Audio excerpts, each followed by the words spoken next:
All right, good morning, everybody. Today is Shabbos, Daf Kuf Hey. We'll begin from right at the bottom, last line of Kuf Daled Mabez, 104b3, right at the end of it. Okay, Tana will enter Brisa, and Eskaven Lichtov Isachas. If somebody intended to write one letter, Va'alu biyadei shtayim, but he ended up writing two letters, Chayev, he would be liable for that. So, for example, he's trying to write a Ches, and instead he wrote two Zions. Remember, a Ches is really a combination of two Zions. Mm-hmm. So his goal was to write one letter, which would not make you liable. But instead he made a mistake and he wrote two letters, he would be liable. But our mission says that such a case would be exempt. Lokash is not a question. Depends what he needs. The Mishnah is talking about where the letters still need to be crowned, and therefore you're not liable. As opposed to Bryce talking about where the letters do not need to be crowned. Which means we learned in the Gemara in Menachos a while back that in a mezuzah or a tefillin or a sefer Torah, certain letters which include a zion need to have crowns, which are three zion-shaped protrusions on top. Diagram is over here. Right here, if anyone wants a diagram over there.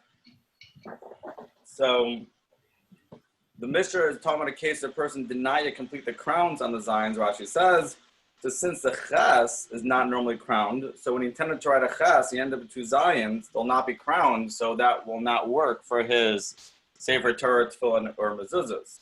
As opposed to a case where he is liable, is let's say he already crowned the letters. So for example, let's say he unintentionally wrote two letters that don't need crowns, or if he wrote uncrowned letters in a book or a personal letter where crowning is not required. So that's the difference. If you need to crown the letters and they're not crowned, you will not be liable because then you didn't do a complete act. If you don't need to crown them because you wrote two letters that don't need to be crowned, or you're writing in a personal letter, that's when you will be liable. Even though he intended to write one letter, but he ended up writing two letters, but there are two viable letters.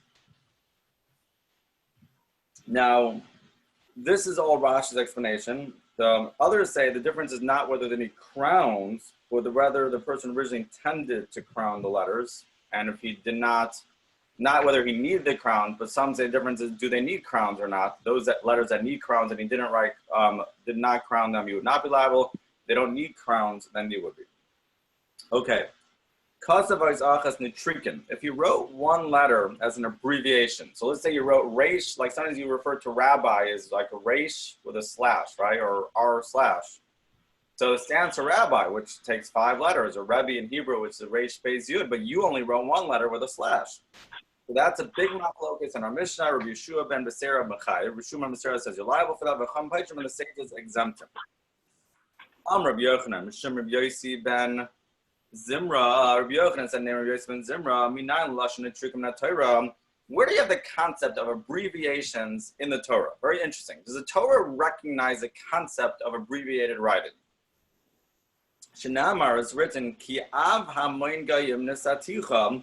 Hashem told Avraham that he changes in from Avram to Avraham because Avraham is actually an abbreviation for father of nations. Av hamoin gayim nesaticha. I've made you the father of a multitude of nations, which means Av nesaticha le'umais. The Aleph is I made you a father to nations. Bachor nesaticha ba'umais. I made you the chosen one among the nations. The Am HaBachir, Hamon. And then you have the letters Hamon, which is Hey Mam Vav Nun. Chaviv nesaticha ba'umais. I made you a beloved one amongst the nations. Melech nesaticha ba'umais.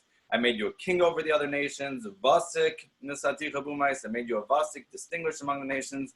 Nama nesaticha ba'umais. And I made you trusted to the nations. So Avraham stands for Av Hamon Gayim Nesaticha, the father of multitude nations.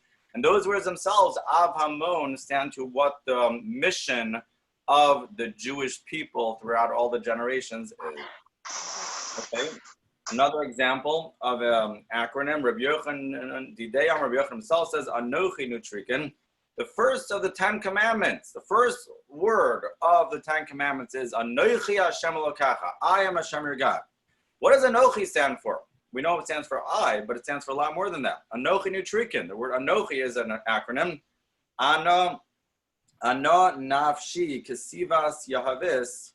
Ana nafshi, I myself, Hashem says, kesivas, I wrote Yahavis and gave the Torah. So when Hashem says, I'm Hashem your God, he's saying more than that, I personally wrote and gave you this Torah. Right, so that's what Anochi stands for. I still remember my teacher in high school taught us as well that the word ego, I think it's Rabbi Eisenberg, the word ego comes to the word Anochi. We see the etymology here of the breakdown of the words coming from Hebrew, because Anochi turned into Anoki, which turned into Anogi, and then Engi, and Egi, and Ego, or ego. Somehow there's a breakdown like that. The word Anochi broke down into our ego, and they both mean the same thing, because ego is the sense of self, and that's what Anochi stands for. Rabbanan Amri, the Rabbanan say, another way to understand the acronym of Anochi, Amira Ne'ima Kesiva Yehiva. So Amira Ne'ima is a pleasant statement. Kesiva was written, Yehiva was given. So Hashem's hinting to what the Torah is. The Torah is a pleasant statement that was given. Some say the word Anochi is meant to be expounded backwards, which was Yod Chaf Nun Aleph, Yehiva Kesiva Ne'emanin Amareha. It was given in writing, Yehiva Kesiva, given in writing. This is a Torah showing the written law. Ne'emanin Amareha, reliable are its words. Okay, another way how we have an acronym in Torah, Debei Reb Nasan Amri, in the Shiva Reb Nasan, they said, Ki Yarat Hadarach L'Negdi. So the angel rebuked to Bilam.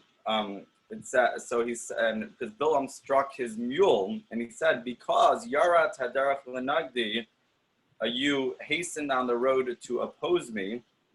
So the angel is hinting to Bilam, Yara Ra'asa Natisa. The mule was afraid; it saw the angel and it turned aside. So it's initially Bilam's mule was instinctively afraid to transport him to curse the Jewish people, but then it actually saw the angel of Hashem standing in its way, and it veered off the path. Just a deeper level also say that if the pasuk is referring to just Bilam's actions, then it's difficult because the Malach, the angel, said that Bilam opposed him, seems to contradict Hashem's earlier consent that Bilam proceed on the trip. Therefore, Yarat is an acronym referring to the actions of Bilam's mule, what it did. Okay. The Vera Bishmal Tana and the Shiva Bishmal, the Bryce taught Carmel. So we know plump kernels are used as grain for the Omer offering, which we bring on the second day of Pesach. So what is Carmel, which is plump? What does that stand for? Carmale. It means a full head of grain. Literally a car in Hebrew is a pillow. Full pillow, which means the barley should be ground into flour while moist and fresh, when each pillow-like shell is filled with completely ripened plump kernels. Another example, Rav Acha Bar Yaakov, Rav Acha Bar Yaakov said, "Behu kilalani kalala nimratzes." David HaMelech said about Shimi ben Gera, who cursed him, and he cursed me with an explicit curse. So, Jared, mute your phone again, please. We're getting some static from there. So David said about Shimon ben Gera, Kalala Nimretzes, an explicit curse. Nutrikin is an acronym. This is referring to all the different ways how Shimon ben Gera degraded David. So Nutrikin, the word Nimretzes is an acronym. Noyefu. Shimon ben Gera said about David that he was an adulterer, Moavihu, he's a Moavi, Rotzech, who's a murderer, Tzeruhu, he's an enemy, Toevahu, he's an abomination. All these were referring to different things. He referred to David as an adulterer because of the incident with Bathsheba, which we discussed, as Moavi because he descended from Rus to Moavi, murderer because he allowed Uriah to die in battle. And in general, he called him an enemy of the people and an abomination. Although, if you recall, we did go through these in depth, exactly how anybody who says David sinned is making a mistake, and we went through exactly what was going on there. Rav Nachman Yitzchak said, "Manid dabru, manid tadak."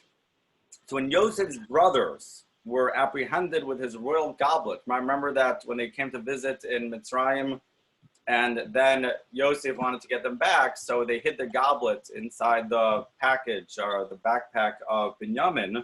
So they said, what can we speak and how can we justify ourselves?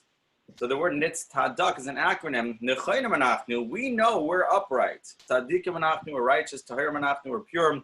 Dakim anachnu, we are clean. And innocent. Kedoshim anachnu, and we are holy. Okay, very interesting. We have many concepts in the Torah for this concept of an acronym. And again, you have the machlokas in the Mishnah, whether somebody writes just one word with an apostrophe, a letter with an apostrophe, which really refers to a longer word, more than one letter, if that would be liable or not. Okay, the last Mishnah on this parak. We're now on 105A2. So somebody writes two letters and two different lapses of awareness. And the general rule of thumb is to be liable to chatos, it has to be a whole thing in one lapse of awareness. So you'd imagine if it was in two lapses of awareness, each one is an independent act, and they should not be able to combine to make you liable. Believe it or not, it's actually machlokas. Somebody writes two letters and two lapses of awareness, or if he writes one in the morning and one in the afternoon, he breaks up the writing. Says you are still liable. The sages say you're exempt. So my comifli, what are they arguing about? There's no awareness for half of a measure. There is awareness for half a measure. We have referenced this a few times already going through Shabbos.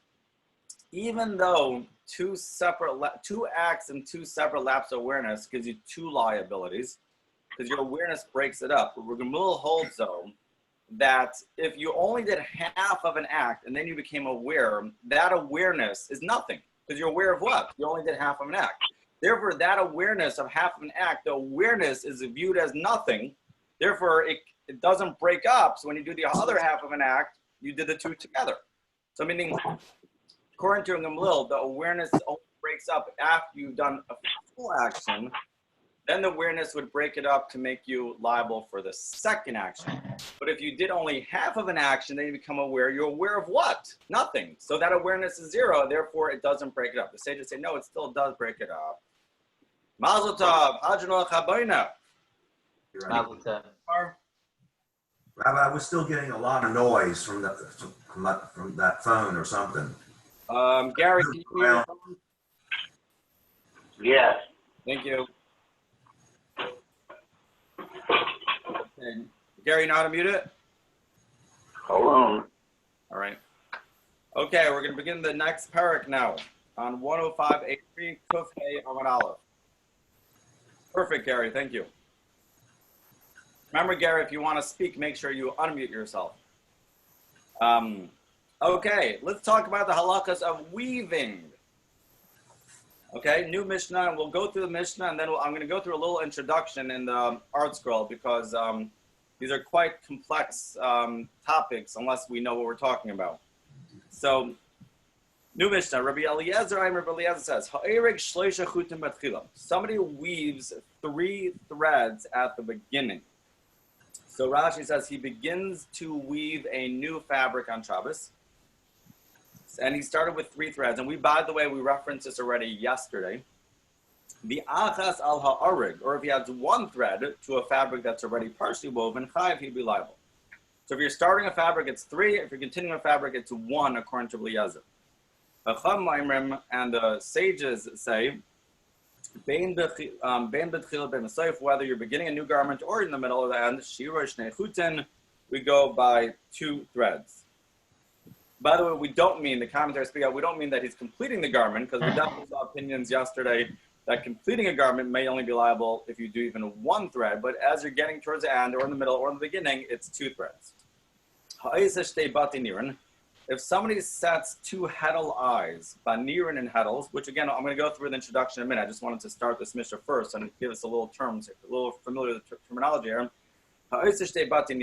Somebody sets 2 heddle eyes, banirin and heddles, bakiros and a kiros, banafa, bakvara, vasal, and a fine sieve, a cursive, or basket chayiv is liable. Vatoifer state tfiros. Now let's move on from weaving to sewing. Somebody sews 2 stitches, vakarel manasit for state tfiros, or somebody tears in order to sew 2 stitches would be liable. Okay, I would like to now switch to the appendix in the back Those of you who don't have an art scroll, I'm going to read it out loud, so don't worry about it. I'll show you the pictures. But I think it's important here to get a little background information. So let me first show you. So we're in the appendix. Let me show you what this appendix looks like for those of you who don't have the art scroll. You get the pictures here? What page are you on? The first page of the appendix. Go to the back of the Sefer, the first page of the appendix. Everybody see these pictures here? Yes. Okay. Yes. Everybody have it's the first page of the appendix. It's called the weaving process. Those who have an art scroll, do you have it? Yes. Okay. Woven cloth consists of two series of parallel threads that crisscross each other at right angles. Every second horizontal thread passes over the first vertical thread, under the second, over the third, under the fourth, etc. So basically you have to go over and under, over and under, over and under to get something woven, right?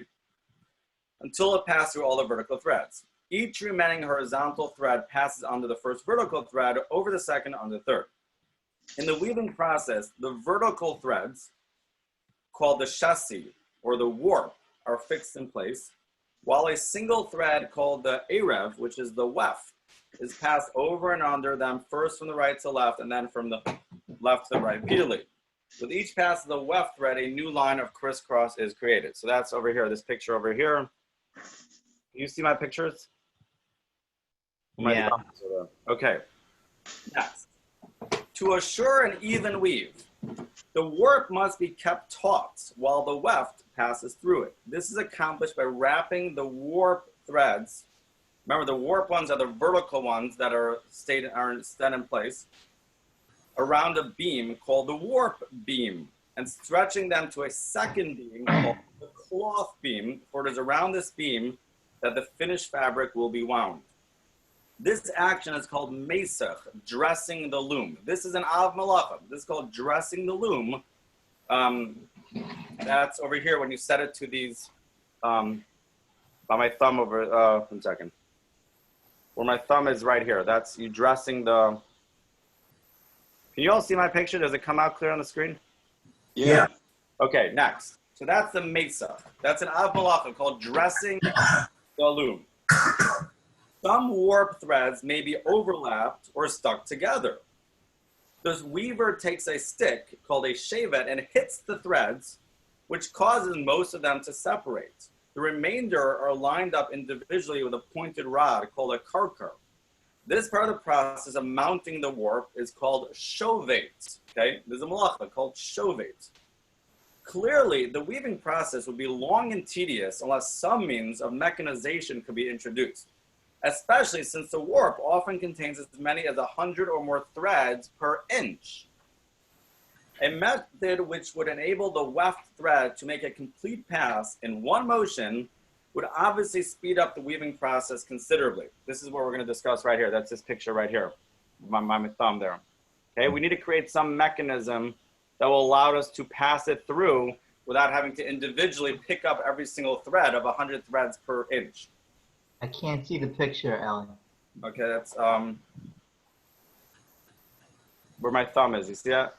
We're going to create a mechanism where we can get the strings through each other. You see that? Yes. Okay. A method which would enable the weft thread to make a complete pass in one motion would obviously speed up the weaving process considerably. Additionally, since it is advantageous that the weft threads be as long as possible, to avoid an excessive number of knots in the finished cloth, and wound around a spool to prevent tangling, a way must be found to pass a large, bulky amount of weft thread through the closely laid warp threads. These two objectives could be achieved if all the odd number warp threads could be raised simultaneously to allow the weft threads to pass under them, but above the even number threads. By then lowering the raised threads and raising the even number ones, the weft thread can be passed through in the opposite direction. In a weaving loom, the two frames, called harnesses, are placed between the two beams and perpendicular to them. Each harness contains a number of threads equal to half. You know what I just realized I could do? I can I screen share this? Let me think about this for the future. I might be able to screen share this for people, those who can't see it. I won't do it now, but if in the future, I might be able to do that for those who don't have the art skill. Okay, I'll have to think about that. Okay, so each harness contains a number of threads equal to half the number of threads in the warp, stretched vertically and looped in the center. The warp threads are then drawn through the loops. The loop threads are called nirin, which are heddles. The loops are called batin nirin, heddle eyes. So these are the heddles and the heddle eyes. That's this picture here. See, these are the heddles and the heddle eyes. We're gonna, okay? Okay. Heddles may also be tied by tying a ring, between two threads. When the harnesses are in place, all odd number warp threads are drawn through heddle eyes of one harness and between the heddles of the other, while all even number warp threads are drawn between the heddles of the first harness and through the heddle eyes of the second harness. That's this picture here. See this picture here? Yes. Okay, now, the weaver raises the two frames alternately. This is called shedding. When he raises the first frame of all the odd number warp threads are raised, and a shed is formed between the two sets of warp threads. The weft, with its thread wrapped around a spindle, is passed through this shed from right to left. This is called picking. He then raises the even-numbered warp thread by lowering the first harness and raising the second one, and passes the weft thread through from left to right. This is the actual act of weaving. Mazel tov. Now we got to weaving. That's this one here. Or Tati, you see this one? Mm-hmm. That's the actual weaving process. We're all set up now. We're the heddles, and we're throwing through the thread through it. To complete the weaving process, a comb-like device, the reed, is used to press a newly woven weft threads into place. This act simultaneously assures that the warp threads remain both evenly spaced and parallel to one another. If the weft thread is too tight when it's pressed into place by the reed, it will not merge properly with already woven cloth. To prevent this from happening, the weft thread is beaten with a pointed rod in a few places to draw extra yarn into the shed. This action is called medaktek, which is beating, according to Rashi.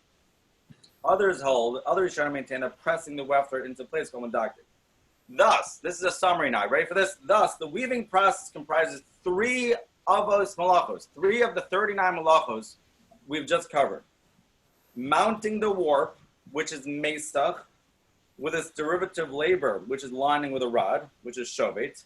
Setting up the heddles, and then you have the actual weaving, oreg, with its derivative labor beating. So we actually have 5 malachos, 3 primary and 2 subcategories. Again, mounting the warp is a primary. Lining with a rod is a subcategory. Setting up the heddles is another primary. The actual weaving is oreg, and then you have medaktek, which beating, which is tolda. Okay, everybody got that? No. Well, please don't ask me any questions about this. Yes, go ahead, Andy.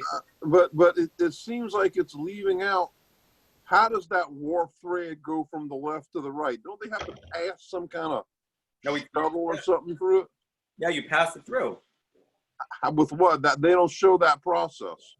Yeah, That would seem to me to be the final hammer blow. Basically, is when you actually throw that thing through.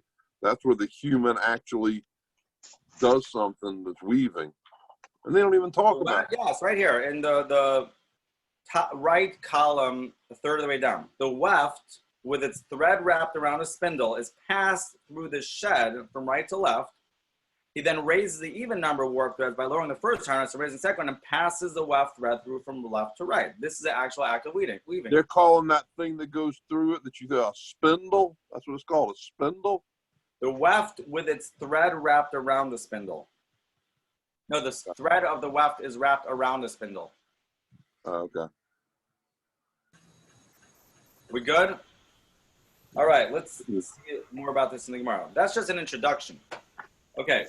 All right, let's see the Gemara now. 105a3. Ki aser Rabbi Yitzchak. When Rabbi Yitzchak came to Bavel, Tani Shtaim, he taught a brisa that according to Rabbi Eliezer, you're liable for weaving 2 threads in the beginning of a new fabric. Our Mishnah says you're liable, according to Rabbi Eliezer, for 3 in the beginning of a fabric. Rabbi Yitzchak's brisa taught him as saying 2 threads. Our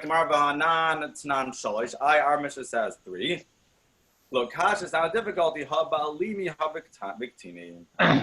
Eliezer will hold 2 or 3 to make you liable in the beginning of a garment, depending on whether the threads that you're using are thick threads or thin threads. Okay? Now, whether between thick threads and thin threads. Somebody want to say that 10 times fast, thick threads and thin threads. So basically, our Mishnah, which says you're liable according to Eliezer only by 3 threads, is talking about one. And the Bryce is talking about a different one. But it's not clear, should you be more liable for thin threads or more for thick threads? So Amri Lalahagi. So for Amri Lalahagi, so there's actually 2 ways how they would explain this, the 3 and 2 between the thick and the thin. Amri Lalahagi, so some explain it one way, Alimi, if the threads are thick, Tulasa like Sasri. 3 woven threads will not unravel. We're now on 105A4. Shrei Sasri, but 2 thick threads will unravel. So by thick threads, you'll only be liable for 3. Kitini, if you're using thin threads, Treinami Sasri, even 2 will not unravel. That's one way to explain it. Now for thick threads, you're only liable for 3 in the beginning of the garment, and thin threads 2 according to Eliezer. So others say it's the exact opposite. Kitini, if the threads are thin, Tulas Yadi, only 3 threads that are thin are noticeable. Trey Lo Yadi, but 2 thin threads are not noticeable. So therefore you would need 3 thin threads. Alim as opposed to thick threads, Trey Nami Yadi, even 2 are noticeable. So again, we have our Mishnah that says that according to Eliezer liable in the beginning of the garment for 3, and the Bryce says 2. There's 2 versions. Either the Mishnah is talking about thick and the Bryce talking about thin, or the Mishnah talking about thin and the Bryce talking about thick. Okay, Tani will enter the Bryce. Somebody weaves 3 threads at the beginning of the process. Or he adds 1 thread to a woven fabric. He's liable. That's exactly like Rabbi Eliezer and our Mishnah. When the sages say, whether at the beginning or at the end, again, we don't mean the exact last end, because the last end one might be 1, but towards the end, the measure to make you liable is 2 threads. And at the edge, so some people said another type of warp thread along the entire edge of the garment's length. The width of this border is 3 heddle across, Rashi says. On the edge, the minimum is 2 threads in a width of 3 heddle.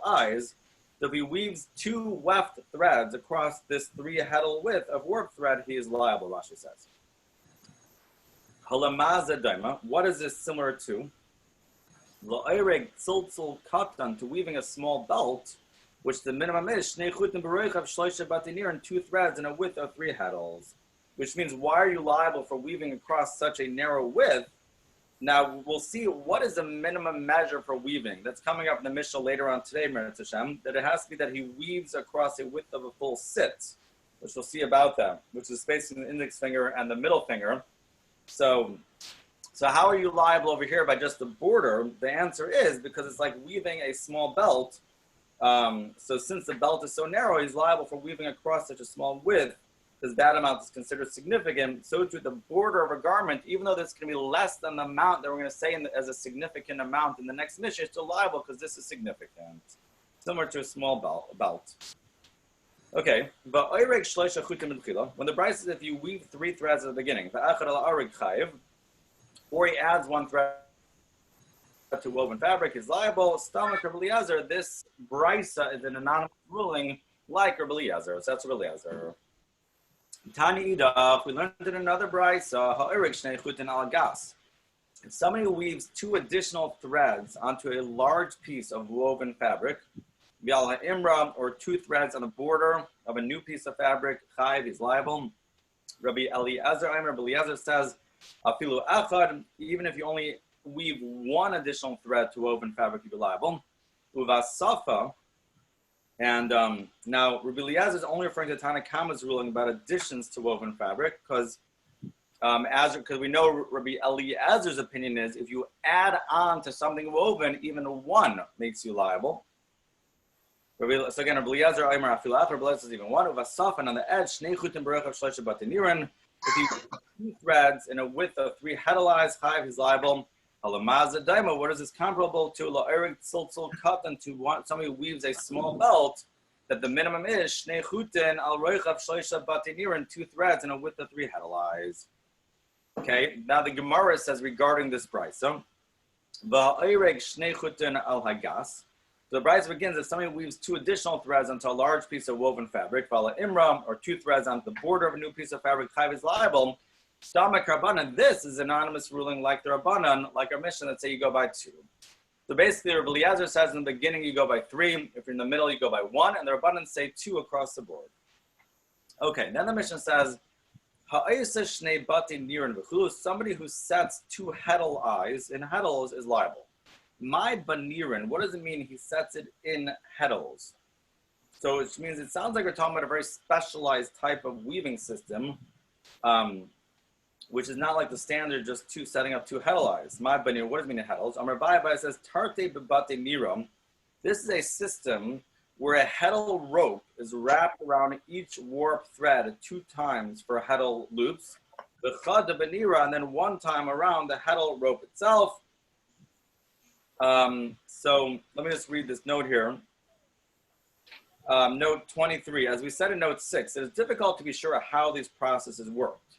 But Rashi seems to describe a rod and rope system very similar to one described in note 6, but with one crucial difference. Rather than employing a rod with a series of leashes ending in loops permanently attached to it, a single very long rope was tied to the rod, and this was used to wrap loops around warp threads after they're ready and fixed in place. Thus, instead of passing the warp threads through the loops as was customary done, loops were formed around warp threads. Rashi describes the method employed as follows. The rope coming from the rod is looped around the first warp thread 2 times and then looped around itself. This holds the loops in place. The rope is then run back to the rod, passed over and around it, and then run down to the next thread, thread 3, where the process is repeated. And this way, all the odd numbered threads are attached by means of this rope to the rod, so that by lifting the rod, they're all lifted, creating space for the weft to pass through. The same process is repeated for all the even numbered threads with another rod and rope. Mishnah teaches that one is liable if he encases 2 warp threads in the rope this way. Okay, so again, Bai says that's what Mishnah is alluding to here, referencing here is again, a heddle rope is wrapped around each warp thread 2 times, and then 1 time around the heddle rope itself. Okay, but kiros. Then the Mishnah says, just a record, I didn't get into this. I'm not sure if I should do this. We'll skip it for now. Basically, there's in the appendix, there's also part 2 to the appendix, which, let me just show you the pictures at least. This is part 2 of the appendix, which just talks about more about the heddle, the rod, and the heddle eye. So here's 2 more pictures, which we did not get to. There's different ways how these things are attached over here.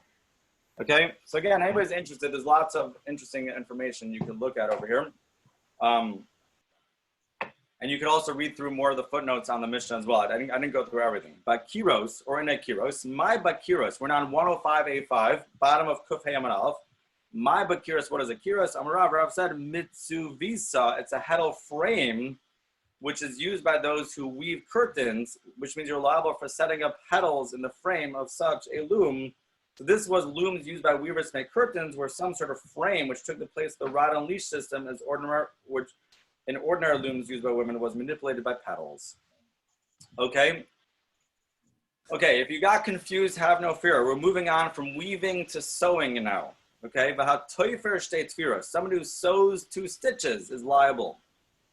We've already had a Mishnah on Daf Ayin Gimel 73, which went through the 40 minus 1 malachos, right? The 39 avos malachos, right? So we don't need a Mishnah to repeat something that's already listed in the Mishnah Daf Ayin Gimel. So why you tell me if you sew 2 stitches? This is already in the Mishnah earlier on about Tefer Shtei Tefirah. Someone sews 2 stitches. What's the novelty? What is this Mishnah adding on? So Gemara says, Mishum de Kabbai L'Mishnah Sefer, because our Mishnah wanted to teach at the end of it, Korea Al Manas Lit for Shtei Tefirah. We didn't get this. This is a coming attraction very soon. We'll get to Mirz Hashem. The next step was Korea Al Manas Lit for Shtei Tefirah, somebody who tears in order to sew 2 stitches. Ketani Nami Toifer, therefore it says sewing 2 stitches. Basically, we knew already from the Mishnah Daf Ayin Gimel that if you sew 2 stitches, you're liable. But we needed to tell you the next Mishnah coming up very soon will tell us the halachas of tearing. So if you tear in order to sew 2 stitches, that's called a constructive tearing. And therefore, we first introduced it by saying sewing 2 stitches is liable. Is tearing a subcategory of sewing? No. I thought it was a malacha into itself. Yes. You can't tell me we said sewing because you want to tell me the halachas of tearing. Even tearing was mentioned in the Mishnah of Ayin Gimel. Tearing, a constructive form of tearing, is an av malach, a primary category, which was already mentioned. So that's not a novelty either. That was already mentioned in the primary labors. We wanted to get the end of the Mishnah coming up. If somebody who tears in his anger or for his dead, which we'll see what the halacha is there. So there he did not tear in order to sow. He tore to let out his anger or his grief over a person who died, which we'll get to soon. Said if somebody sews 2 stitches. So basically, yes, we knew from the Mishnah of Ayin Gimel, if you sew 2 stitches or if you tear, you would be liable. But this is all introduction, getting us a case of tearing over your anger or grief, and that's why we mentioned these as an introduction to that. Okay. So again, so the Mishnah also says somebody who tears in order to sew 2 stitches. Where do you find this? What's the case? The avdam ki kistam, where he made the garment lumpy like a pocket. So he sewed a garment unevenly, and there were lumpy folds in the fabric like a pocket. So therefore, you need to tear it so the stitches will lay neatly, Rashi says. So if you tear the section in order to sew 2 stitches, you're liable for a constructive tearing. So tearing is a very interesting malacha. It really depends what you're trying to accomplish. If it's destructive tearing, it will not be biblically liable. If it's a constructive tearing, in order to sew 2 stitches, that's when you'd be liable for tearing. Okay, now we have the Mishnah that we just referenced. Rabbi, so to race kriya, whatever it's called, is not that's not constructive, is it? Steve says no. That it's not constructive? That's what Steve says. So you can do that on Shabbos? Let's see what Steve says. I think there are other issues, but doing kriya is not it's not a midoraisa. It may not even be midorabanan actually. Okay. You're talking about the mitzvah to do kriya. But Andy wants to know the minhag to do kriya. If you did rip your garment on Shabbos in order to fulfill the mitzvah of kriya, so Andy wants to know if you fulfill the mitzvah of kriya. For a parent. Andy wants to know B, if you're going to get killed for desecrating Shabbos as well. But the race kriya for a parent is because it's different for somebody. But. Okay, good question. I don't believe we do. We don't do that on Shabbos. We definitely don't do it in Shabbos. The question. I don't think we do either, but I don't think, according to the Gemara, it's not you're not liable if you do. We actually did not see this case yet. We're about to see it. It's a coming attraction right now. All right, good. Okay, let's see this. Andy's raising an interesting question. If you remember, the halachas of tearing are very interesting. Tearing is an av malacha, but only if it's constructive. There are some forms of tearing that will only be rabbinically forbidden. And there are some forms of tearing that are actually completely permitted. For example, if you have to open a package on Shabbos, right? You're allowed to rip open the package if you don't rip the words. And let's just say you throw out the wrapper. And you need, let's just say you need something for Shabbos. So you have some food. And again, we're not getting into all details now. We'll see much more when we do through the Shabbos kitchen, when yes, when not. But there will definitely be many forms of tearing that are totally permitted. So this malach of korea, of tearing, is extremely complicated. Some forms of tearing are biblically prohibited. You get the death penalty if you're warned and did deliberately. If it's a destructive tearing, usually that will at least downgrade it to a rabbinic. And then there are certain cases that'll be totally permitted. So we'll have to see. It's a very interesting malacha. So the first question we always have to ask ourselves is, if you tear, was it constructive or destructive? Constructive can be biblically prohibited. Destructive will at least downgrade it to rabbinic, right? So if your goal in tearing is because you're so angry and you just want to get out your anger and you rip your garment in half, is that constructive or destructive? Sounds like both. That would be out of anger would be destructive. Okay, let's say I'm about to beat somebody up, and instead I just I get out my anger by ripping my shirt. So I use that shirt to let out my anger. So now I didn't punch anybody in the face. Is that constructive or destructive? That's destructive. There's no constructive thing going on. Okay, I hear. All right, so let's see. It's a good question, no? Come on, Andy. At least it's a good question, no? It's an And excellent don't to say, just say that that's the worst thing is anger is a negative quality.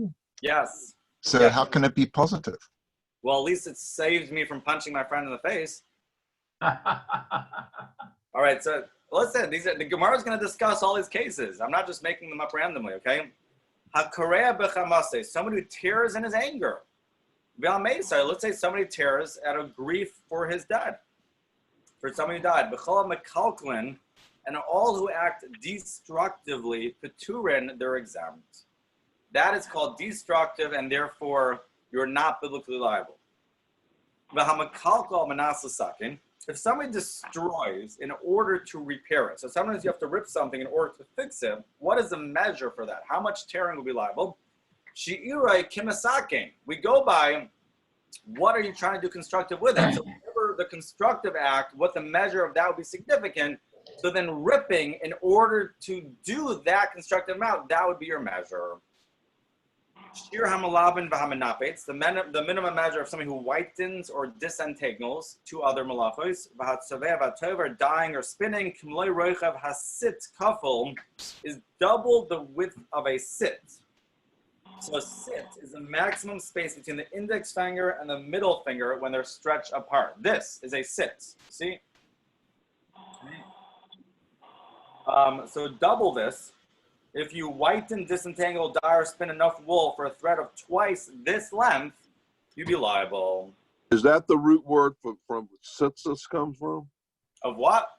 Sitzis. Not that I'm aware of. That's sits. This is sit. This is samach yutas. Same thing, isn't it? What? No. That is tzadi yud tzadi. This is samach yutas. The only letter in connection is the yud. Sit and tzitz. Okay?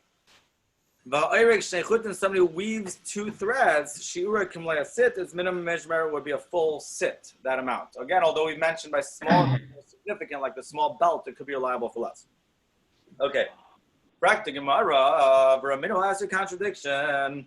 HaKareach b'chamasa, the Bryce says is somebody who rips in his anger, ube'avloi, or in his state of mourning, bi'al or for his dead, chayiv, he would be liable.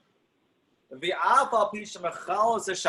even though he has biblically broken Shabbos by ripping in his anger or grief for over the dead, Yatsi de Kriya, he does fulfill the obligation of rising Kriya, of ripping the garment.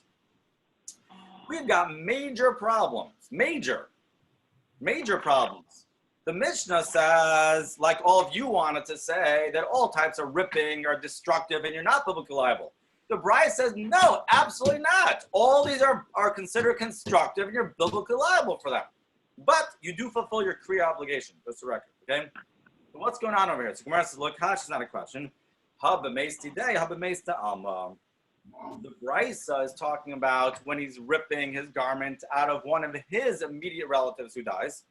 So there, he has an obligation to rip his garments. Now, not on Shabbos, but in general, he has an obligation to rend his garments, right? So if so, when he rips his garment, he's actually fulfilling the obligation of Kriya. That means what he just did was constructive, and because of that, he broke Shabbos biblically. Very interesting. Because he's doing the right thing, he's broken, meaning because he has a mitzvah, when one of his immediate relatives dies, since he has a mitzvah to rip his garments, therefore when he ripped his garments, he was actually doing something constructive, and therefore he broke Shabbos in a biblical manner. Got it? Yeah. As opposed to the Mishnah is talking about when somebody else died, not an immediate relative. So maybe he's grieving over it, but he doesn't have a mitzvah to rip Kriya for there. Therefore, when he rips his garment, that's destructive, and that's why the Mishnah says he did not break Shabbos on a biblical level. Remember, rabbinically maybe yes, but not biblical. Got that? Good so far? Yep. Yeah. Absolutely not. Terrible. The Mishnah says, V'al meso. The Mishnah says he's ripping it over his dead person. Doesn't that imply it's his relative? So The Mishnah says it's over his dead relative. That's the case of Mishnah where it says you're not biblically liable. The Gemara says today. You're right. It has to be talking about his relative that died. But it wasn't the relative that he had to mourn over. So yes, he had so much grief because it's his relative that died, but it was not an immediate relative that he would have to rip kriya over. So basically, only rip kriya for one of the 7 immediate relatives: wife, father, mother, son, daughter, brother, and sister.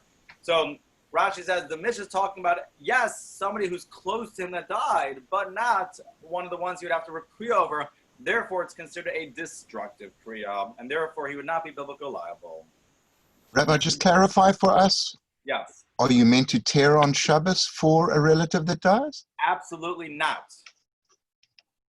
And if he does it for a immediate relative that dies, he's going to get the death penalty for it if he did it deliberately. But the good news is he does fulfill his obligation. So he's not allowed to do it, and it's considered constructive if he did it because he had a mitzvah to rip. So the fact that it's constructive makes things worse for him. So he's not allowed to do it, and if he does it, it's actually considered constructive. But the answer is no, we do not rip kriya on Shabbos. Okay? Now, hold on a second. It's not only the 7 immediate relatives that a person rips kriya for. If the deceased was a sage, a Torah scholar, you still would be obligated to rip kriya for him. The Tana, as we learned in a brayso, when a Torah scholar, a sage who dies, everybody's considered as relative. Everybody's supposed to rip kriya. This is not necessarily the accepted practice nowadays, depending on the situation. We're not going to get into all the laws of ripping kriya nowadays, but clearly it's in a brayso that says a sage that dies, everybody's considered his immediate relative. Everybody should rip kriya.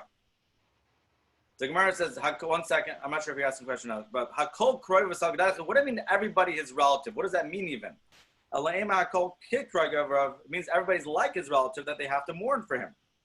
Hakol Karvin Olav, everybody needs to rip their garments over a sage that dies. Hakol Choltz and Olav, everybody bears their shoulders for him. This is a practice we don't necessarily do nowadays, but basically it was customary. They would rip their clothing at the shoulder and walk in front of the bier with the shoulder exposed. Rashi says this was a custom then. Hakol Mavrin Olav Berchava, everybody's fed the mourner's meal in the street on behalf of him. So the Gemara is asking that even if it's not one of his 7 immediate relatives, but if it was a sage that died, he still would have to rip kriya. So why does the Mishnah say that he's not biblically liable? The Gemara says, you're right, it's talking about it must be that it was not a sage that died. So basically the Mishnah is talking about somebody who's not one of his 7 immediate relatives and it's not a sage, therefore his ripping over it was not a mitzvah and therefore it was destructive. Yes, Avraham ben Beryl. I can understand that ripping for a family person that dies is forbidden to do on Shabbos, except for a parent, because all the other cases you're allowed to repair. You're tearing it and then you can repair it. In the case of a parent, you can never repair it. And I would think that would be like you absolutely is destructive then, and with no chance of repairing. I hear what you're saying. Constructive. I hear what you're saying. However, he's still constructive because he had an obligation to rip kriya. So that obligation. Did everybody agree on that? Because you have the obligation becomes constructive? Was there any dissenting opinion on that? Not that I'm aware of. Okay. Not that we've had so far. I'm surprised. Okay. I'm also, honestly. Okay. I'll tell you why. Thank you. Because we do have the fact that it's a mitzvah to rip kriya is first, it raises lots of questions. We learn in depth. Number one, we learned in the 3rd parak in Sukkah, right? What's the main topic of the 3rd parak in Sukkah, Andy? What? I don't know. What's the 3rd parak in Tractate Sukkah?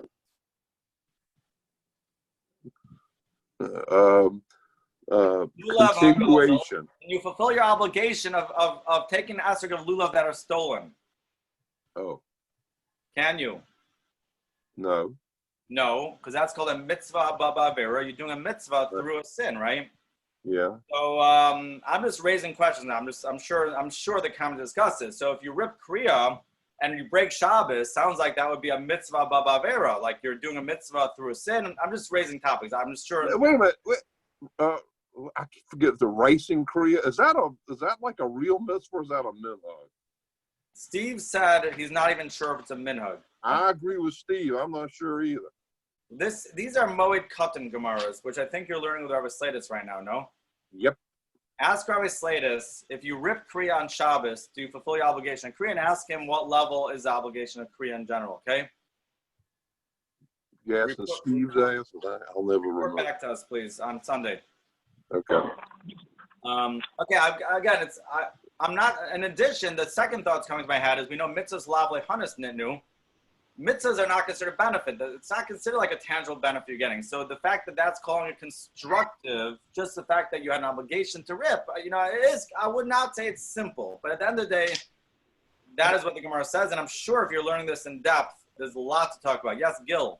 I'm not sure if there's actually a chiyuv. It might have occurred, the whole ripping is because people used to pull their hair out or rip or do something to their skin. So the Rabbana might have made a gzera to just do kriya on your beged. I don't know if that's inaccurate. I don't know if I learned that or not. Well, we see clearly from this Gemara that we're calling it, well, look what I just found here. I'm so excited. 1 second here. I just found the note 7. I'm very excited now. 105B1 note 7. So again, what's constructive? What's constructive here is there's no need to rip on the weekday, meaning till now you have to rip on the weekday. There's a principle that one does not fulfill a mitzvah if he committed a sin in order to do so. Oh yes, mitzvah babavera sees svas amas for discussion about why the principle does not apply here, where the person fulfills the obligation even though it's violated Shabbos. Okay, so we'll have to see a svas amas fail. Okay, listen, I'm sure it's a loaded topic, but at least let's get the basics of what the Gemara is saying. Okay, now 105b2. V'i adam kasherhu. If he was a kosher, upright individual, chiyuve mechayev, the way they say it is, someone who is not suspected of any sin and do not fail to fulfill any mitzvah he could, even though he's not a great Torah scholar. V'i adam kasher, if he's an upright individual, chiyuv mechayev, you're still have to rip kriya, even if he's not your immediate relative. The times we learned in the Brayos, why do our sons and daughters die when they're minors? So that he will weep and mourn for an upright person. Now, what does that mean? In order that he'll cry, do they take a security from him? Meaning, if he didn't do it, it doesn't say he did anything wrong. They want him, like heaven wants him to cry, so they'll take away his child, right? Why would they do that? What's he getting punished for if he didn't do anything wrong? Why are they taking security? Rather because he did not weep and mourn for an upright person. Because anybody who weeps for an upright person, he is forgiven on all his sins because of the respect that he paid to that person. So we see any upright individual, which again, the Rush says we're talking about an individual here. He's not suspect of breaking any sin, doing anything wrong. So we see even an upright individual you have to mourn for. So seemingly, if you rip your garments, that will be constructive because you're supposed to rip your garments for them. The Gemara says, it must be the case of the Mishnah, which views the ripping as a destructive. It's talking about somebody who died. He's not one of your 7 immediate relatives. He was not a sage, and he's not an upright individual. Now, there's another reason why a person might need to rip kriya. If you're present when his neshama leaves him at the time of death, that also obligates ripping kriya. The Tanya is one to the bride. So Shimon Elazar says, someone who stands by a dead person at the time of the departure of the soul, the moment of death, he has to rip his garments. What is this similar to? The Sefer Torah Shnisrfa, to a Torah scroll that was burnt. Somebody witnesses a Torah scroll being burnt, he has to rip his garments. So then again, if you witness the person dying in Shabbos and you ripped your garments, you should be liable for that because you broke Shabbos, because that's constructive. You have a mitzvah to rip your garments. The Mishnah where you're not there, you were not present when his neshama left him. So basically, anytime you had a mitzvah to rip kriya, you're not allowed to rip kriya on Shabbos. If you did rip kriya on Shabbos, it's considered constructive because you're fulfilling your mitzvah of kriya and you don't have to do it during the week. And then you would be liable. As opposed to if you rip a garment of Shabbos out of grief for a person who died, but you didn't have an obligation to rip kriya. That's called destructive, and therefore that would only be rabbinically forbidden, but not biblical. Frakti Gemara, Tenach Mesei. Okay, we've worked out the case of his dead in the Mishnah, which means it's his dead relative, but not immediate relative. It was not a sage, not an upright individual, and you were not there when he died. Now let's move on to the next contradiction. So first we had a contradiction within ripping over a dead person between the Mishnah that says you're not liable and the Bryce says you're liable. We worked that out. Okay. How about ripping out of anger? What did the Mishnah say? If you rip your clothing out of anger, liable or not liable? Liable is thumbs up, not liable, thumbs down. What did the Mishnah say if you rip out of anger? Reliable. Is machlokas, or he's unsure? Back and forth. Back and forth. No, Mishnah says a very clear-cut ruling on this. What do you say, Kerry? I thought he would be liable. That's destructive. Destructive makes you not liable. Well, then you wouldn't be liable. That's what our Mishnah says. The Mishnah says, "Hakorea b'chamasai," somebody who rips out of anger. The first two words of Mishnah. Bial meisar for his dead. B'chol makak, and all who act destructively. Patur in their exam. So the Mishnah says very clearly, ripping out of anger is not liable. The Brisa says very clearly, somebody who rips out of anger is liable. Go work that out. That's our second contradiction. Meaning we first start off with the contradiction regarding ripping kriya. Mishnah says you're not liable, Brisa says you're liable. We worked that out. The Brisa talking about when you're in obligation to rip kriya, the Mishnah says you're not, right? Didn't have obligation. Now we have to work out the case of anger. We still have an internal contradiction or external contradiction between the Mishnah and the Brisa. The Mishnah says ripping out of anger is not liable, and the Brisa says it is liable. The Gemara says, anger and anger is not a question. Harab Yehuda, Harab Shimon. It's actually machlokas between Rabbi Yehuda and Rabbi Shimon, our good friends Rabbi Yehuda and Rabbi Shimon, who come up a lot throughout Shabbos. Two major disagreements. One second, Avram. We have two major disagreements. Anybody who learns Shabbos must be aware of these two major disagreements between Rabbi Yehuda and Rabbi Shimon. It's come up a few times. It'll keep on coming up. One is about a malacha she'ein tzricha legufa. If you do a malacha, but you don't need it for what you did, but rather just to remove something. So, for example, the case of removing a corpse from A to B, usually when you carry, your goal is you're doing the malacha to get it to B. Here, you just don't want it in A. You wish it could just disappear, right? So you did a malacha, but not for its intended purpose. There, Rabbi Yehuda says you're liable. Rabbi Shimon says it's forbidden, but not liable. And then we had a davar she'ein miskaven, where you have an unintended malacha occurring, where Yehuda says that is either it's forbidden or liable, and Shimon says it's permitted unless it's a psikresha, right? So basically, that will be the difference over here. This will be called a malacha she'ein tzricha legufa over here, like this. Harab Yehuda. The Brisa that says you're liable goes according to Rabbi Yehuda. The Amar malacha she'ein tzricha legufa chayav alei. He says that when you do a forbidden labor not needed for a defined purpose, you're still liable. Harab Shimon, the Mishnah says it's forbidden, but not biblically. It's not biblical. It's pater. Harab Shimon goes according to Shimon. The Amar malacha she'ein tzricha legufa pater says the malacha that you do not for a defined purpose, you're exempt on it. Which means like this: when you rip your garment out of anger, my goal is to rip the garment. But not because I want a ripped garment. It's for a whole different reason. It's because I just don't want my anger to be there. Theoretically, if my anger could disappear, I'd be happy also. So it's kind of like when you move the corpse from A to B. It's not that I want the corpse in B. I just don't want it in A. That's malacha she'ein tzricha legufa. Rabbi Yehuda says you're liable. Rabbi Shimon says you're exempt. That's the same case of ripping over anger. The Mishnah says you're exempt goes according to Rabbi Shimon. Therefore, you're exempt, which means it's only rabbinically forbidden. And the Brisa goes according to Rabbi Yehuda. Frak the Gemara, Eimer desham le Rabbi Yehuda b'msakin. Even Rabbi Yehuda says that malacha she'ein tzricha legufa is liable. It has to be a constructive malacha. You got to be doing something constructive. The makalka mishamale. But if everything you're doing is destructive, who said anything destructive can be called a malacha? You're just destroying a garment over here. There's nothing constructive about that. Meaning you're accomplishing something when you move the corpse. You have a clear area now, right? You're accomplishing something. You're making conditions better for people. When you rip your garment, there's nothing constructive that comes out of that act. You just destroyed a garment. What did you gain? Amr Rabban said, Hainami Misakin, you know this is constructive. You know what it is? Not Yotzrai. He is Yitzrai. He's satisfying his evil inclination. He's cooling off his anger. So he's accomplishing something by cooling down his anger. But, so when you rip the garment, I want to rip the garment, but not because I want to rip garments. Because I want to cool up my anger. Rabbi Yehuda, that's called a malacha shenetzricha legufa. Rabbi Yehuda says you're liable, and Rabbi Shimon says, no, you're exempt. Okay? Now, this is the question.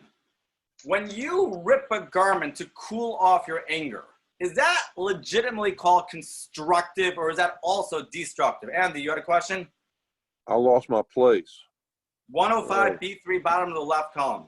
Well, Did you get angry about the it? Hebrew? In the Hebrew, where are you at in Hebrew? Kuf Hey Amid Beis. Yeah. It's where the lines get wide. Oh. It's 3 lines up from where the lines get wide. Got it. Thank you. Hi, Gavno. Okay? So this is Rabbi. Is that called constructive? Is destroying something to cool off your anger? Is that constructive or destructive? We're saying now that's Constructive. It's constructive. What? Destructive. No, it's constructive. What do you say, Gary? It's constructive Why is it constructive? because it cools off your anger. Okay, let's say I told you, and I think Michael mentioned this earlier, let's say I told you it's tantamount to idolatry if you destroy something out of anger. Would you still call that constructive? Yes. Okay, let's see. Is it permitted to rip something out of anger? But Tani, we learned in the Brisa, Rabbi Shimon Elazar, Shem Chilfa Bar Agra. Shimon Elazar said the name of Chilfa Bar Agra. Shamar Shem Yocham Manuri says the name of Yocham Manuri. Hamikareya Begada Bechamasai, somebody who rips his garments in his anger. Behamish Shaber Kela Bechamasai, somebody who breaks his utensils in his anger. Behamafazer Ma'isa Bechamasai, somebody who scatters his money out of anger. He's like worshiping idolatry. He's totally lost. He lost control. The next step is he's doing idolatry. His Yetzer Hara has complete control over him. It's not that he's doing it to cool off his Yetzer Hara. His Yetzer Hara is completely in charge of him. This is exactly how the Yetzer Hara works. Today he gets you to rip your garment and throw away your money. And the next day he says, go do this. He basically has you fully under his control. Until finally he says, you know what? You're so angry. Go worship idolatry. Who cares? You're out of control anyways. But he's going to go and listen. That's not called constructive. That is completely destructive. Your Yetzer Hara has better of you. Basically, if your Yetzer Hara tells you to rip your garment of anger, the first step is getting you to rip your garment. He'll get you to do something else next time, and eventually he will have you doing everything he wants you to do. That is not constructive. That is fully destructive. Rabbi, Robin said, my crumb, what pasuk supports this? There should be no strange God within you, nor shall you bow before an alien God.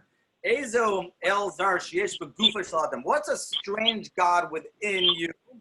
Avi Amar is a Yetzer Hara. This is the Yetzer Hara. He takes you over. That's not called constructive. That is fully destructive. You need to get in control, not listen to the Yetzer Hara and start ripping your garments. So you're right. The Gemara says you're right.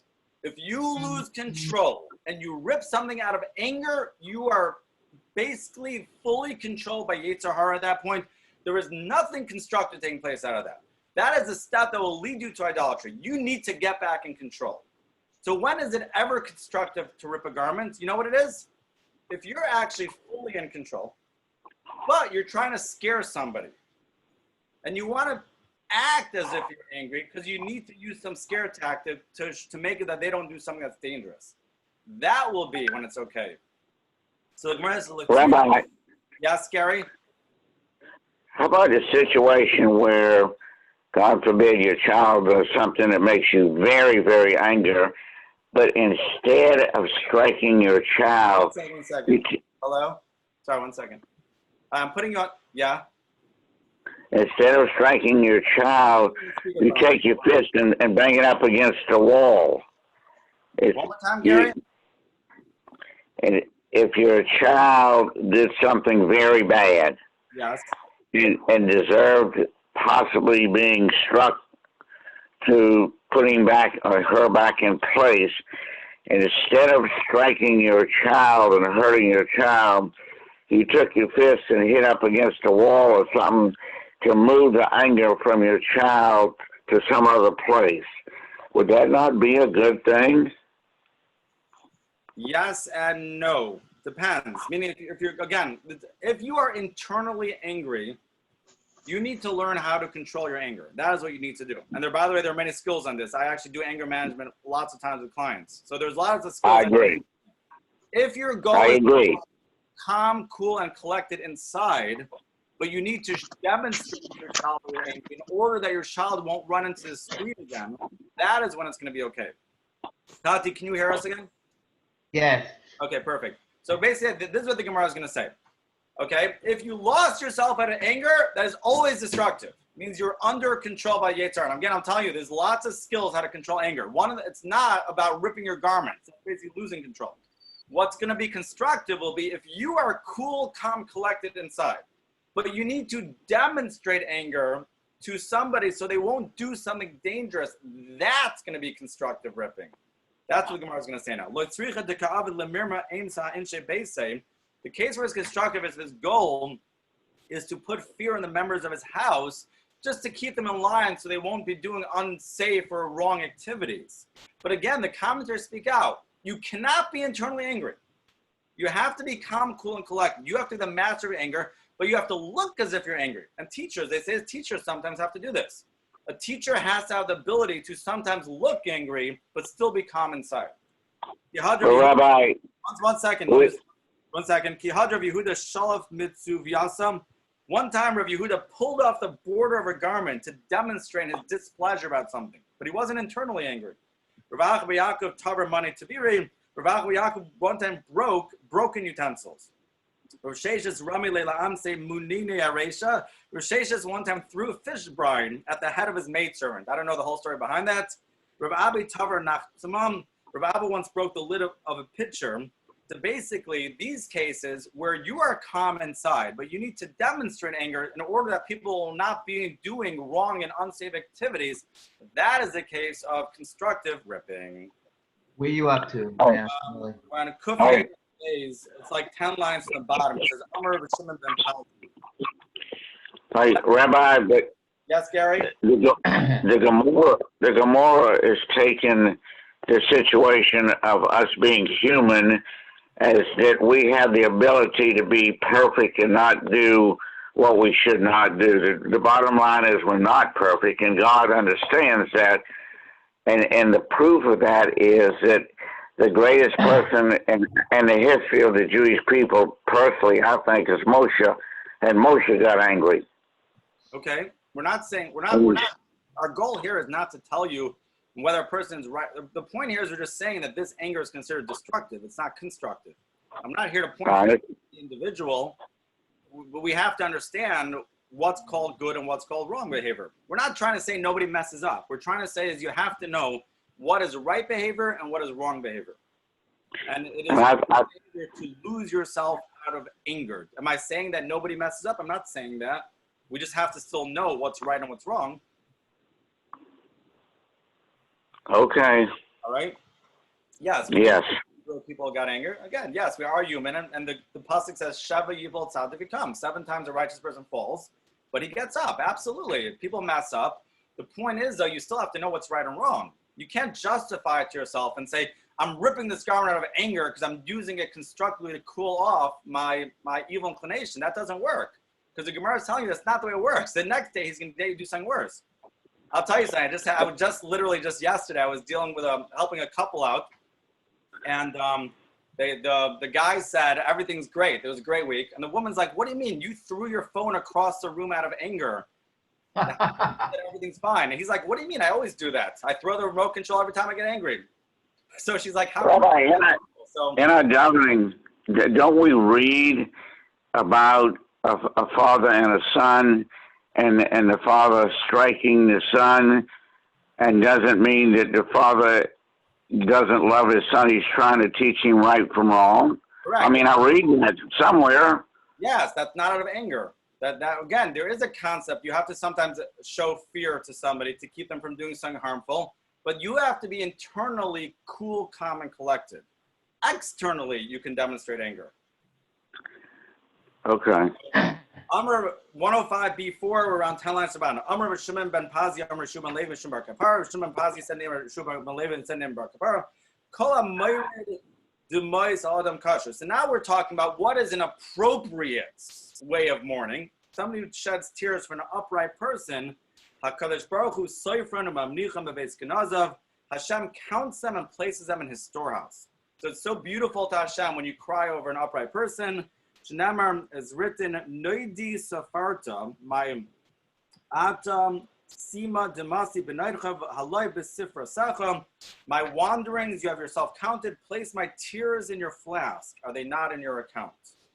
Amar of Yehuda Marav, Yehuda Seni Marav, Kalmis Adsal Behaspeda Shachacham. Anybody who acts lazily over the eulogy of a sage. Roy Lekaiver Bechayev. He is fit to be buried alive. This person who is lazy about eulogizing appropriately. It says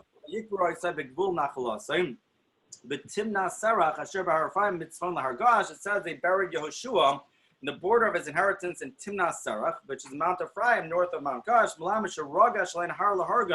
Teaches the mountain trembled over them to kill them because they did not properly eulogize Yehoshua. And this is Mida Kneged Mida, as we'll see tomorrow. Basically, if a person does not mourn properly for a dead person, then he will deserve to die in place of that. But basically, we discuss destructive forms of mourning, and now we're mentioning constructive forms of mourning, which is really to eulogize and to cry over a person.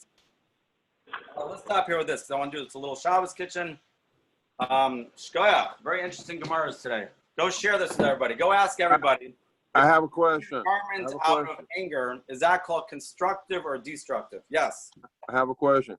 Would the Rebbe consider me to be a graduate of your anger management? We learned anger management for a long time. No. I'll tell you why. There's a lot. I do a lot of anger management skills, but we've only touched on a quarter of them. Because if you remember, and we got to go, but if you remember, we started learning before I became president of the shul. And then when I became president, I was surrounded by a lot of people that lost their anger a lot of times. And I had to be the one to calm people down. And I think that sort of completed. I'll call you a graduate in training. Phase one. I'm a graduate of phase one. Level one. Yeah, level one. Thank you. I'm serious, because I do this all the time with this. There's a lot of anger management skills. People think that they're out of, and Andy, you did great, by the way. I give you credit for that. It was a pleasure to watch you, really, dealing with angry people. The president's never. It's a very important thing. What? It's a very important skill for all people. Yeah, probably the most important skill of somebody in any position of power is how to deal with complaints without getting angry at them. Yeah. How to listen to people without getting angry. No, you're right. Yes, you did a great job, Andy. Okay, let's just do a little bit of the Shabbos kitchen here. So page 34, basically a dry, so we've moved on from liquids, which we had all the regular rules of our first vessel, second vessel, third vessel, then to solids. Okay, and a solid does maintain the heat, the ability to cook when it's in a kli rishon. What if you take a solid? Let's say you take a potato, and you put the potato in a second vessel. Is that potato called a first vessel or a second vessel now? No, page 34. Many poskim rule that hot, solid foods, an example of this is a hot potato, maintain the status of kli rishon even after they're transferred to another vessel. Their reasoning is that in contrast to liquids, solid foods do not lose much of their heat to the cool walls of the second vessel. Since they retain their heat even in the second vessel, they remain in the category of a kli rishon regardless of how many times they're transferred, so long as they're yad zoledisbo. Other posts can dispute this ruling and hold that the rules of kli shen and kli shlishi apply to solids as well. Okay, so major machlokes. We know definitely by liquids, when you transfer them to a second and third vessel, the walls of the second vessel and third vessel cool it off, and it takes away the ability to cook. Is a major machlokas, a solid, like a potato, if you put it in a second vessel, third vessel, does that also cool it off, or does that keep up the same ability to cook? There's a big machlokas. This is how we do in practice. With regard to uncooked spices, we follow the stringent view, which always considers solid foods to be a kli rishon. Accordingly, one must refrain from seasoning any hot solid food with uncooked spices, whether in a pot, kli rishon, the platter, or your plate. So if you have a hot potato on your plate, or in your cholent, you may have a potato in your cholent, or maybe a piece of meat. It's a discussion what fits under this category of a davar gush, a salad. An uncooked spice cannot be put into it. With regarding to pre-cooked liquid condiments like ketchup, where the question is one of recooking, one may follow the lenient view that once transferred, solid foods are reduced to the status of kli sheni. Therefore, one may pour pre-cooked condiments onto dried foods in a kli sheni. We discussed yesterday that the dry food was in a kli rishon. So we did say if you have dry, pre-cooked seasoning like sugar and salt is allowed to put into that potato as long as it's not on the fire. Summary. Pre-cooked seasoning like salt may be added to dry foods even in a kli rishon, the first vessel, as long as they're not on the fire. Pre-cooked liquid condiments like ketchup may be used only in a kli sheni. Uncooked spices should never be used on dry foods that are yatz lettuce, but regardless of how many vessels they've been transferred to. All right? Andy, go for it. You're muted. Okay. We're still talking about the rewards that you get for acts of kindness. By emulating Hashem's ways, a person merits all the blessings of the Torah.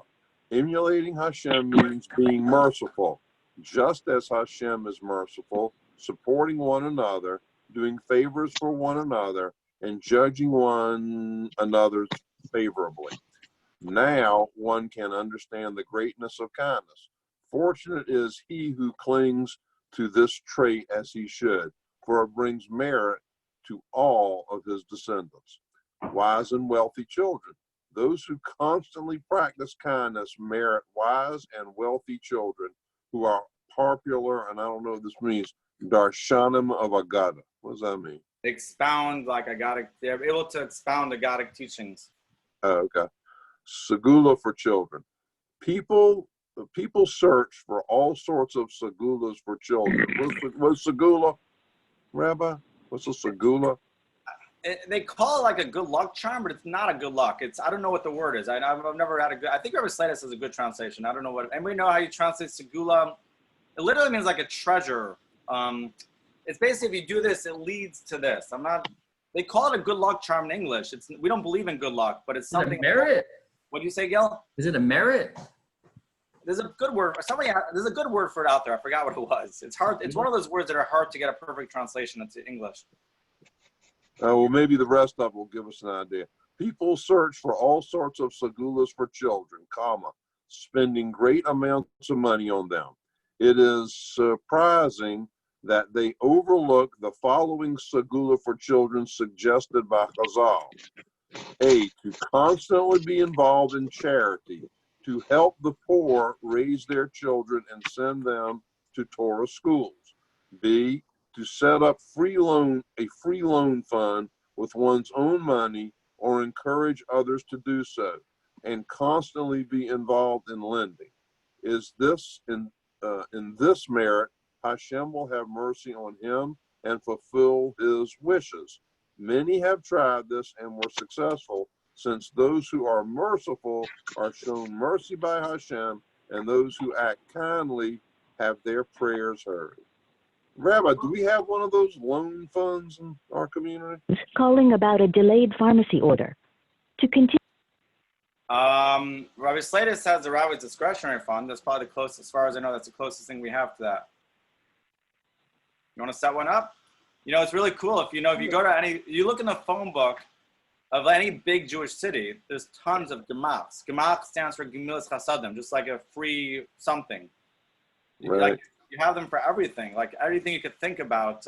You have these gemachs in big Jewish cities, whether it's lending money at no interest or other types of favors.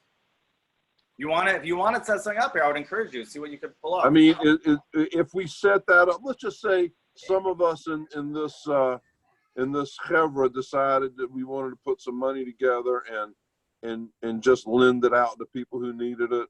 I don't know how that works. Is that like a act of kindness? Would we all get credit for it? Absolutely. I would just say to do it in connection with Rabbi Slatus, because he would be. You need somebody to determine who is worthy and like what the needs are and what are appropriate needs and how much to give to each person.